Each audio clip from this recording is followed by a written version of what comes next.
আসসালামু আলাইকুম। আজকে আপনাদের জন্য নিয়ে এসেছি মোমো রেসিপি। বেশ কতদিন ধরে আমার মেয়ে আমার মাথা খারাপ করে ফেলছিল যে আম্মু মোমো তৈরি করে দাও, মোমো খাবো মোমো খাবো। সেজন্য চিন্তা করলাম যেহেতু মোমো তৈরি করব তো আপনাদের সাথেও রেসিপিটা শেয়ার করি। প্রথমে আমি ময়দা, কর্নফ্লাওয়ার এবং লবণ একসাথে করে ভালো করে মিশিয়ে নিচ্ছি। ময়দা, কর্নফ্লাওয়ার এবং লবণ ভালো করে মেশানোর পরে আমি এখানে দিয়ে দেব গরম পানি। বেশ গরম পানি দিব, গরম পানি দিলে আসলে এটা যে ডোটা হবে এটা একটু নরম হবে, সফট হবে। এজন্য গরম পানিটা দিয়ে, যেহেতু অনেক গরম ছিল তাই চামচ দিয়ে আমি ভালো করে নাড়াচাড়া করে একটু মিশিয়ে নিচ্ছি। তারপর এটাকে আমি হাত দিয়ে ডলে নর্মাল আপনার রুটির ডোটা যেভাবে তৈরি করেন সেভাবেই তৈরি করে নেবেন। খুব ভালো করে মথে তৈরি করে আমি এটাকে 15 মিনিটের জন্য একটি বক্সে করে রেখে দিয়েছি। আর এখানে আছে আমার আদা, রসুন, ধনেপাতা, মুরগির মাংসের কিমা, সাথে আছে পেঁয়াজ, কাঁচামরিচ।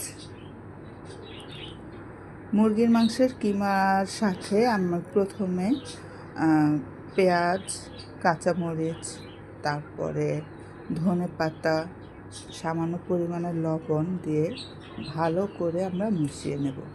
সাথে আরেকটা জিনিসও আমি দিয়েছি, সেটা হচ্ছে গোলমরিচের গুঁড়ো। যদিও সেটা আমার দেখানোর যখন আমি ভিডিওটা করেছি তখন আমি ভিডিওটা করতে ভুলে গিয়েছিলাম। গোলমরিচের গুঁড়াটা অবশ্যই আপনাদেরকে এখানে দিতে হবে। আর আদা রসুন যেটা আছে সেটা আমি একটু মাখনের মধ্যে হালকা করে ভেজে নেব। কাঁচা আদা রসুনটা যদি আমি এখানে দিই তাহলে হয়তো অনেক সময় গন্ধ আসবে। সাথে দিয়েছি আমি সয়া সস। সেজন্য প্রথমে আমি আদা এবং রসুন কুচিটা মাখনের মধ্যে, বা যদি মাখন আপনাদের ঘরে না থাকে তাহলে আপনারা সয়াবিন তেলে একটু ভেজে নিয়ে তারপরে এই মুরগির মাংসটার সাথে খুব সুন্দর করে আপনারা মিশিয়ে নেবেন। একটা জিনিস অবশ্যই খেয়াল রাখবেন, এই আদা রসুন ভাজাটা, এই তেলটা কিন্তু অবশ্যই আপনারা গরম অবস্থায় দেবেন না।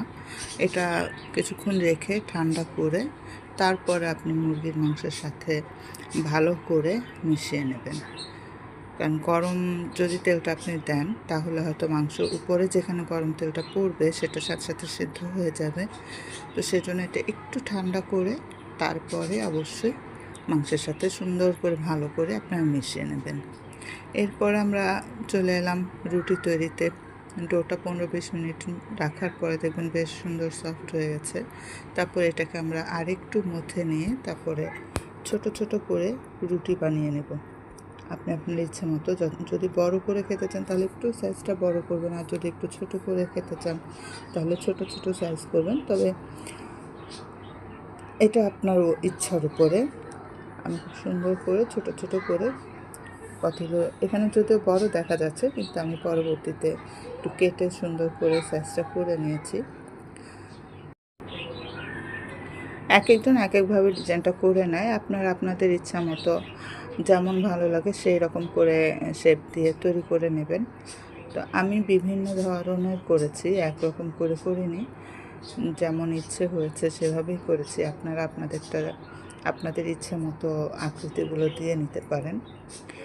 এরপরে আমি চুলোতে একটু পানি দিয়ে সেই পানিটা প্রথমে সিদ্ধ করে তার উপরে আমার বড় প্লেট আসলে ছিল না ওইভাবে সেদ্ধ করা, তো ছোট একটি বাটির মধ্যে আমি মোমোগুলো দিয়ে চুলাতে সেদ্ধ বসিয়ে দিয়েছি। আপনারা দেখতে পাচ্ছেন আমার মোমোর শেপটা আমি এভাবে করে নিয়েছি। আমি বেশ কয়েক রকম করে তৈরি করে নিয়েছি। তারপরে আমি চুলায় সেদ্ধ দিয়ে দিয়েছি মোমোগুলো। এদিকে আমার মেয়ে আমার মাথা নষ্ট করে ফেলেছে, কখন হবে অস্থির করে ফেলেছে। আর এখানে আমি একটু সস তৈরি করে নিচ্ছি। চুলে একটু হালকা তেল দিয়ে তার মধ্যে আদা রসুনটা একটু ভেজে তার মধ্যে সয়া সস এবং টমেটো সসটা দিয়ে, আর নামানোর আগে একটু ধনেপাতা দিয়ে আর কাঁচামরিচ দিয়ে আমি তৈরি করে নিয়েছি আমার সস। একটু নাড়াচাড়া করে যখন বলক আসবে তখনই এটাকে আপনি নামিয়ে ফেলবেন। এটা অনেক বেশিক্ষণ জাল দেওয়ার কিছু নেই, জাস্ট হালকা একটু মিক্সড করে পরেই আপনার এই সসটা তৈরি হয়ে যাবে। আমার সস তৈরি হয়ে গেছে, এদিকে আমার মোমো সিদ্ধ হয়ে গেছে। তা আমি মোমোগুলো নামিয়ে নিচ্ছি। নামিয়ে নিয়ে প্লেটের মধ্যে আমি মোমো এবং সস দিয়ে, আমার মেয়ে যে পাগল করে ফেলেছে কখন খাবে, সস দিয়ে রেডি করে আমি ওদেরকে খেতে দিয়েছি। তো এইভাবে করে আপনারাও তৈরি করে নিতে পারেন ঘরে বসেই মোমো।